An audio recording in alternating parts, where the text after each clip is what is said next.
So today we're going to build an awesome set of stairs.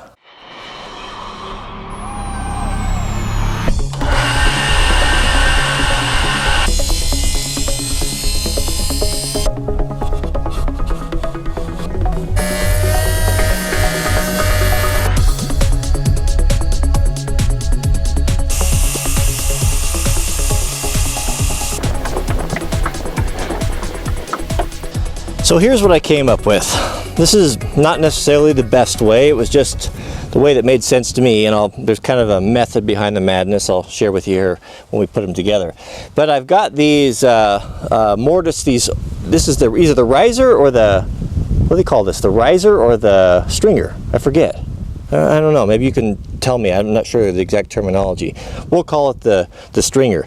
So I've cut these mortises here into the stringer, and the stairs, the treads, which are these 2x6s, will fit in here tight. And I've recessed, or I've cut an angle on the back, so this will be the back side, so that all fits flush and nice and clean. This will make them really strong, and they won't have to take a whole lot to keep them together. They'll rest upon the wood there for the strength, but I think it's really gonna be nice. So there's quite a few steps in here. I think I came out to, it's 18, and that was with having an 8-inch step. Typically your steps, the ideal, I think if I remember right, is 7-11. I think it's 7 inches of rise, 11 inches of depth. I don't have the 11 and I don't have the 7, but I've got the 8. So when I did the math and figured everything out, 8 inches seemed to be a nice standard. So having the steps recessed deep in the bottoms of the 2x12s gives a little protection for the kids as they're going up. The sides are basically, you got them kind of hemmed in there. They can't really fall off the side too much. And then the top of it is a pretty good design, I think, because it's going to be, you can use that as a handle as well. So I've got this riser, stringer, whatever. I've got this side already done. This side here is laid out and ready to do. So I'll show you the method that I use. These, of course, could be done by hand, but being as I had so many of them to do, I'm going to use the skill saw and the router with the chisel. So we'll mix a little old with the new, just for expediency. Is that a word? Expediency? Or is that where you get airline tickets?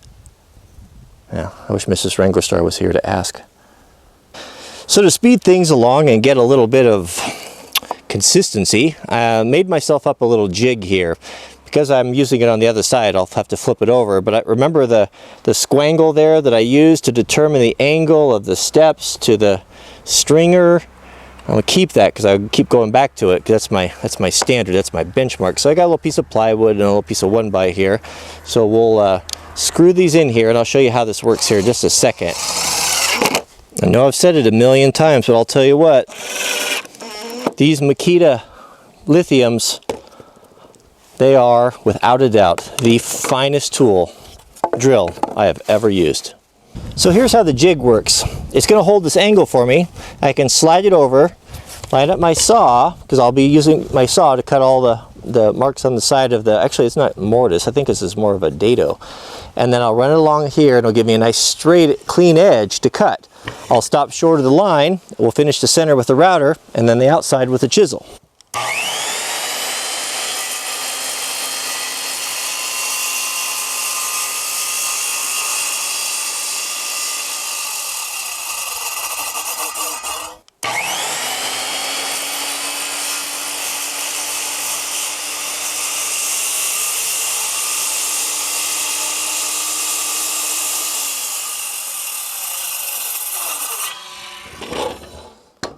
So I've got all the cuts made with the skill saw. Now we get to use the router. The router will quickly and easily take all this material out in the center. The router makes so much dust that it makes it, it's so fine it hurts my eyes. So I'm gonna wear my handy dandy wildland goggles. Now I'm set. Looks cool too.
that is it. The joinery is complete.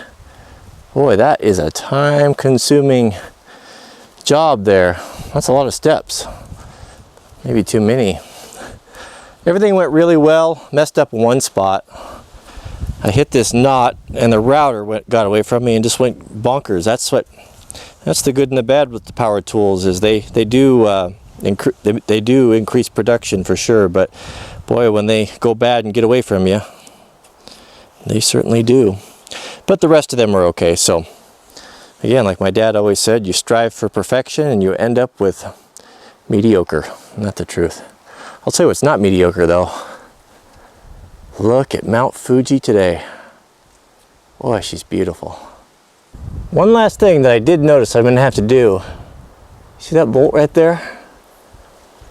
That is sticking out past the side. I'm going to have to cut a little recess into the riser there, so that fits inside that.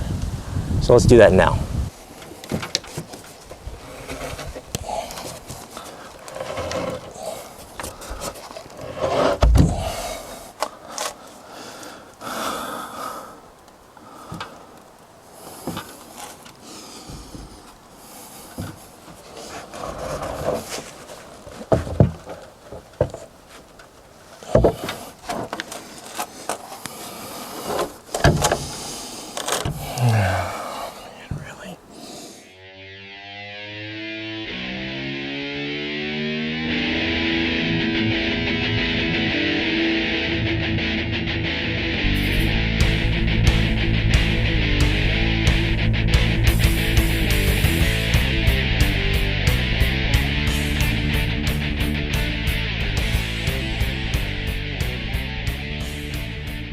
So now if all goes well, we should be able just to slide these treads in.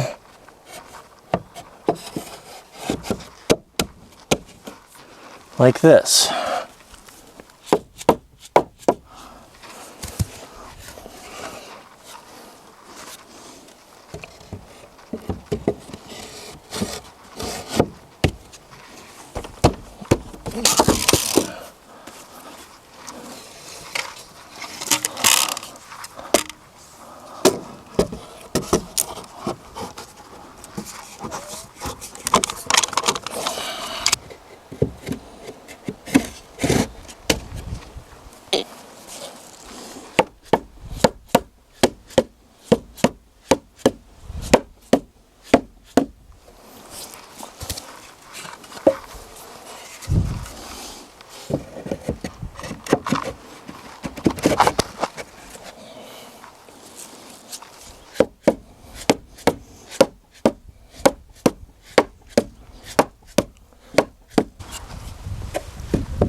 So there they are.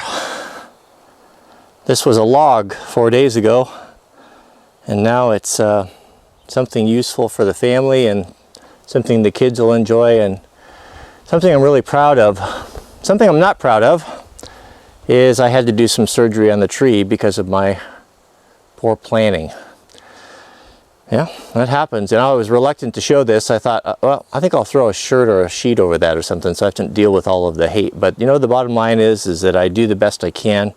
Sometimes, sometimes plans don't work out like they're supposed to. And you know, before you criticize, go build your own treehouse stairs and do it perfectly. Then you can come and criticize for all the mistakes that I have made. And I've made plenty, that's for sure. But well, you know, you learn by doing. I'm not a professional carpenter. I do the best I can with what I have, and I'm a little bummed about the tree, but it'll heal up and grow back. It happens around here on these all the time. The wind will blow a big branch off, which is a much worse wound than that, and they'll do just fine. So the stairs are recessed in here, you can see, and this makes a nice handhold, kind of a handrail. We'll sand that off. I still have to lag and bolt everything in. I've just got it clamped for temporary, but it gives you you feel really closed in when you're going up. You having those sides that protect you. Nice to be able to put your hands your hands on there. Where's my hand? There we go. Very common step height, so they feel really natural like you would at a house. One thing I was concerned about, and one reason why I went with the 2x6 treads, was to make sure I could push them all the way to the back and leave this opening as big as possible. It is a little bit tight for adults, you can see there, but I don't feel like I'm going to smash my head. Just the natural lean in your body as you go up, grabbing the stairs. Feels just fine. They're very sturdy, absolutely rigid, and that would be expected because of the heavy timbers. But I think they look really nice with the Treehouse. Very simple design, clean, elegant. It fits, I think, dimensionally, fits with everything, and I think it turned out just great. I'll show you the back side. We'll see how things fit together in there. I really like the way this looks from the back. It was nice to take the extra time and recess these in here. You know, the easier way to do it is just to nail a cleat on the bottom and not to do all this dado work called the joinery. But it's worth it, wouldn't you say? It looks very nice. It's much cleaner. And I guess, you know, if you had broke a tread or one rotted out or something, it would be very easy to replace by simply there'll be bolt screws in here, legs in there, slide it out and put a new one in there. But overall, I think it looks really great. Looks really nice.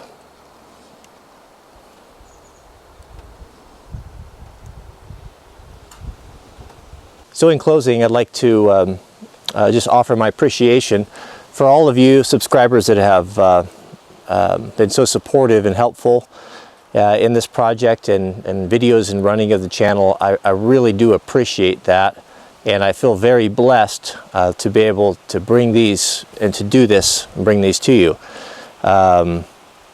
It's as I'm always fond of saying, this is the best job I've ever had. It's the best job on earth. I worked by myself all day today. Mrs. W and Mrs. W is visiting her family in the east, and Jack is spending the night with my parents. So I was here working by myself today, and just having a lot of time to think and to reflect upon what it is that has brought us here, and the long and arduous road and the difficult path it took to get here. I hear from so many of you who are not really content, not really happy with the lot that you have in life, or your current situation. You want to get out, you want to do something different, you don't like your job.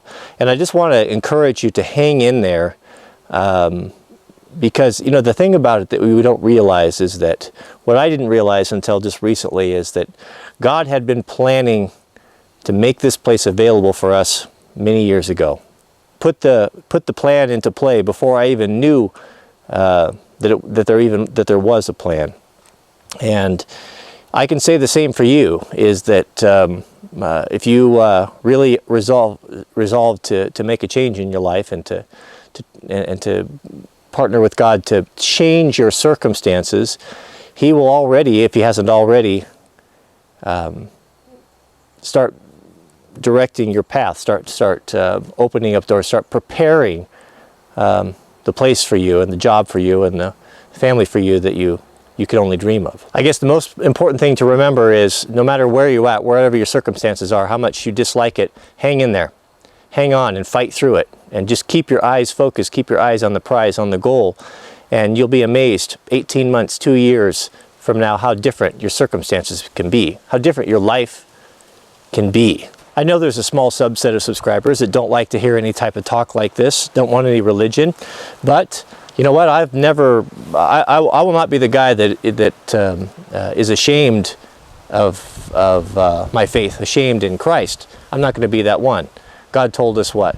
He's looking for a few good, I'm going to paraphrase here, He's looking for a few good men who will stand in the gap. Will you stand in the gap? Will you profess Christ when it becomes difficult? Will you deny Him when you are fear of someone might make fun of you, or think you're stupid because you're a Christian? You know what? The label of stupidity being attached to Christians is not something to be concerned about or worried about. Smarter men than them have believed and do believe. Christian is not a religion of ignorance, or people who